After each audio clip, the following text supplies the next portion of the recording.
Welcome back to the channel. Today we're going to be taking a look at Transformers Shattered Glass 2, issue number 4. As the war between the evil Autobots and heroic Decepticons began, not all Cybertronians immediately chose sides. Cannonball and the pirate crew of the Rising Sea initially stayed out of the conflict, largely due to Cannonball's past disagreements with Megatron. However, during a somber drunken memorial for Cannonball at a rundown bar, Megatron approached Flamewar and her crew with a proposition: join the Decepticons and help reclaim Cybertron from Autobot tyranny. Though Megatron believed Slipstream to be the leader of the pirates, the reality was that the crew followed Flamewar wherever she led. In the present day, Flamewar grows increasingly frustrated, annoyed that Megatron hasn't given her the green light to engage the Autobots in the static zone. While Slipstream urges caution, Flamewar, still seething from a recent encounter with Blaster, insists she's ready for action. The two argue over Megatron's true intentions, until Shadow Striker finally cuts through the tension, questioning why they're still there if neither truly wants to be. Flamewar, reflecting on Cannonball's legacy, admits that he would never have waited for the fight to come to him. With that, the crew of the Rising Sea transforms and speeds off to confront the Autobots.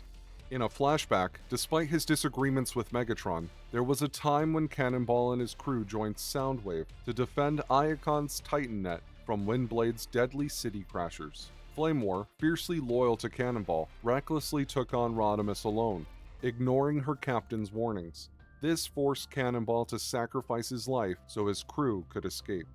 Back in the present, the group arrives in the static zone, where they find Metroplex's frozen form, surrounded by Autobots, including Flamewar's old nemesis, Rodimus. Flamewar immediately declares her intention to kill Rodimus for everything he's done. Despite Slipstream's advice to be cautious, Flamewar is determined to settle her score, even if it means going alone. As Slipstream watches her go, she quietly vows to always be by her side.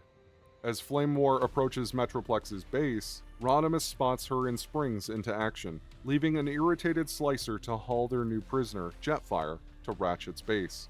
The ensuing battle between Flamewar and Rodimus is fierce, until an artillery shell from Hailstorm lands on the battlefield, sending both combatants flying. Hailstorm attempts to assist, but Rodimus shoots him, triggering a fatal explosion. Just then, Slipstream arrives to extract Flamewar from the unwinnable fight. Grief-stricken over losing another comrade, Flamewar breaks free and dives back into the fray, only to be knocked unconscious by Rodimus. In another flashback, Flamewar was part of Megatron's ill-fated mission to Earth, and witnessed the final battle against the Autobots.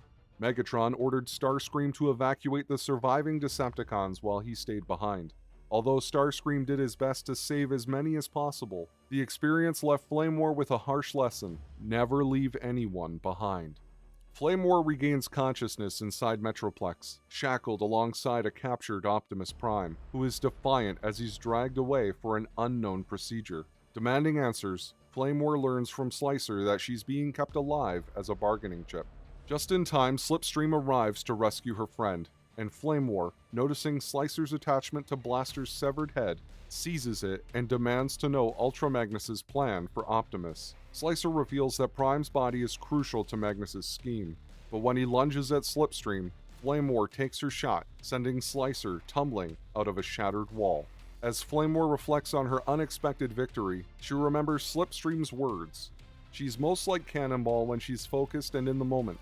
With a promise to be by Flamewar's side, Slipstream helps her realize that revenge can wait. There's a much bigger fight ahead, and plenty of time to settle old scores.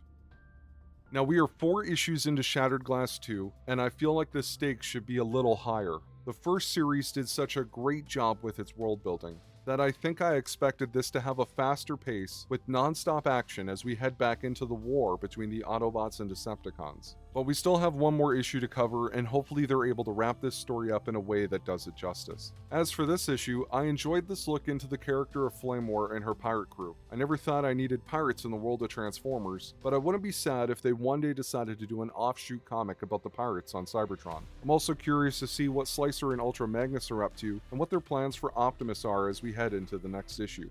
But let me know in the comments if you guys enjoyed this issue. Don't forget to like this video and sub to the channel for more. and stay tuned for my breakdown and review of the conclusion in Shattered Glass 2, issue number 5. I'll see you guys next time.